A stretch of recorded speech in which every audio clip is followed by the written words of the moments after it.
Assalamualaikum warahmatullahi wabarakatuh. Halo teman-teman, pada kesempatan ini kami dari kelompok 2 akan mempresentasikan RPP yang kami susun untuk Satuan Pendidikan Sekolah Dasar kelas 3 semester ganjil dengan mata pembelajaran IPA yang berisi topik tentang karakteristik makhluk hidup hewan dengan alokasi waktu 2 kali 35 menit. Materi ini bertujuan membantu peserta didik memahami ciri-ciri makhluk hidup melalui pengamatan terhadap hewan di lingkungan sekitar. Yang pertama yaitu kompetensi inti. Kompetensi inti yang ingin dicapai meliputi 1. Menerima dan menjalankan ajaran agama yang dianutnya. Yang kedua yaitu menunjukkan perilaku jujur, disiplin, tanggung jawab, santun, peduli, dan percaya diri. Yang ketiga yaitu memahami pengetahuan faktual melalui kegiatan pengamatan dan menanya.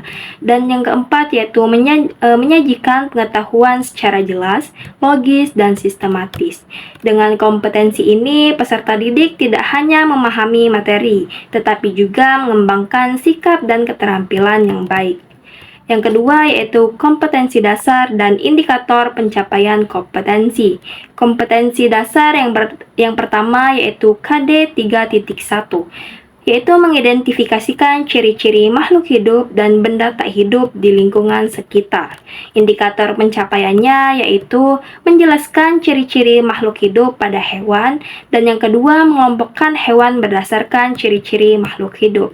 Kemudian, KD 4.1 menyajikan hasil pengamatan tentang ciri-ciri makhluk hidup dan benda tak hidup. Indikatornya yaitu menyajikan hasil pengamatan tentang ciri-ciri makhluk hidup pada hewan dalam bentuk gambar atau laporan.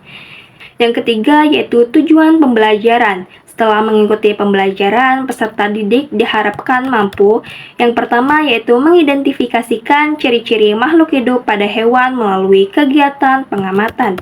Yang kedua yaitu membedakan hewan berdasarkan ciri-ciri makhluk hidup. Yang ketiga yaitu menyajikan hasil pengamatan dalam bentuk gambar atau laporan sederhana. Yang keempat yaitu menunjukkan sikap peduli terhadap makhluk hidup di sekitar kita.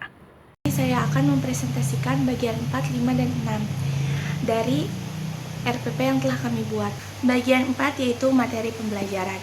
Materi yang akan dipelajari yaitu ciri-ciri makhluk hidup terhadap hewan. Ciri-ciri tersebut meliputi bergerak, bernapas, tumbuh, berkembang biak, peka terhadap rangsangan, memerlukan makanan, dan mampu beradaptasi dengan lingkungan. Selain itu, peserta didik juga mempelajari contoh penerapan ciri-ciri makhluk hidup pada hewan yang ada di lingkungan sekitar. Bagian kelima yaitu pendekatan, model, dan metode pembelajaran. Pendekatan yang digunakan adalah pendekatan saintifik atau scientific approach.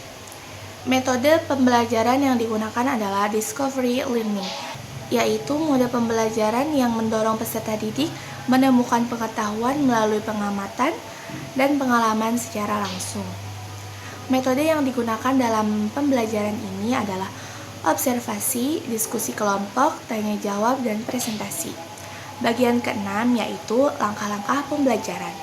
Pada kegiatan pendahuluan, guru menyapa peserta didik, memberikan pertanyaan pematik, menyampaikan tujuan pembelajaran, dan mengaitkan materi dengan pengalaman peserta didik. Pada kegiatan inti, peserta didik mengamati gambar atau video hewan, mengajukan pertanyaan, melakukan pengamatan langsung terhadap hewan di sekitar sekolah, berdiskusi dalam kelompok, kemudian mempresentasikan hasil pengamatan mereka. Pada kegiatan penutup, guru dan peserta didik menyimpulkan materi yang telah dipelajari, melakukan refleksi, serta memberikan tugas rumah berupa pengamatan hewan peliharaan dan mencatat ciri-ciri makhluk hidup yang ditemukan. Sekian presentasi dari saya. Terima kasih. Saya akan mempresentasikan bagian 7, 8, dan 9. Baik, di sini saya akan menjelaskan tentang observasi sikap.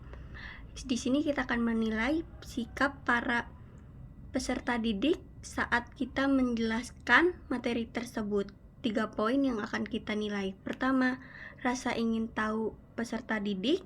Kedua, kerjasama. Ketiga, peduli terhadap makhluk hidup. Kemudian, penilaian dari kita atau catatan guru. Di sini ada 4 nilai. Kalau 1 itu masih perlu didampingi, 2 cukup baik, 3 baik, 4 sangat baik.